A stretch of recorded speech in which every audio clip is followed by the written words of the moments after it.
لا لا، اشتري نفسك. لا. وانا بصراحه القصه دي حرقت دمي بصراحه، يعني حرقت دمي يعني هي من المعذبات تقريبا. يا حلاوه. علشان كده قررت ان احنا مش هننفع لبعض ومش هنتجوز. الكلام ده قبل الجواز بيومين. قبل 6 سنين كانت بتحب شخص عنده 34 سنه ومخطوبه له وبيحبوا بعض والدنيا زي الفل وجميله.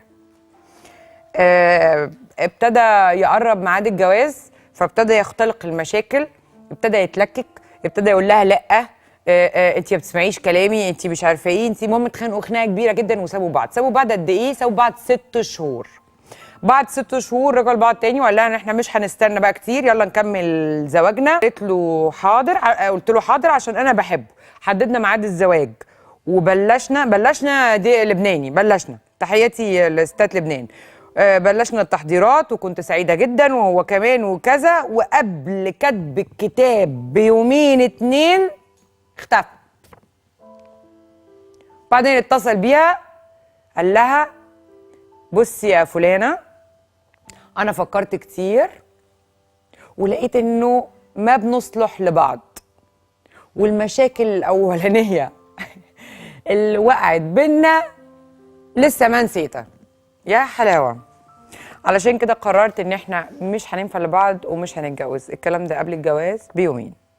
بعديها فتره قالت لك اتصدمت وانجرحت، ولا اشتغلت ولا سافرت ولا رحت ولا جيت وفضلت قاعده جوه البيت. الاستاذ راح خطب واحده تانية علشان يتجوز.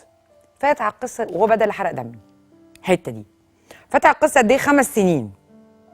لا شفته ولا شافني، وسمعت انه ما اتزوج بالبنت التانية وافترقوا.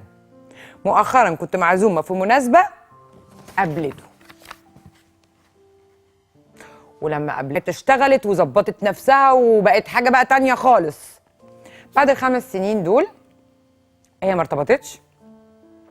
قال لها ان هو بيحبها وحاول يبرر لها في المناسبه السعيده اللي هم شافوا بعض فيها ان هو كان غلطان وايه مبرراته، انا بحبك لسه وانا ما عرفتش اتجوز التانية عشانك وانا وانا وانا وانا وانا. وبعدين نرجع لبعض بعد 5 سنين، وبيبعت لي مسجات تاني ومش عارفه ايه، وهي بقى بتقول انها لسه بتحبه وبفكر فيه، عايز يخليني اتكلم وانا خايفه اضعف تاني. وقولي لي بقى اعمل ايه؟ تعملي ايه في ايه؟ هو انتي تعملي ايه في ايه؟ انتوا ليه بتعملوا كده؟ من باعك بيعه، من باعك بيعه. انتوا عارفين في كام راجل على الكره الارضيه؟ مش في مصر؟ يعني عارفين نصيبكم ده ممكن يكون فين؟ بجد سابني 5 سنين، سابني قبل جوازي بيومين.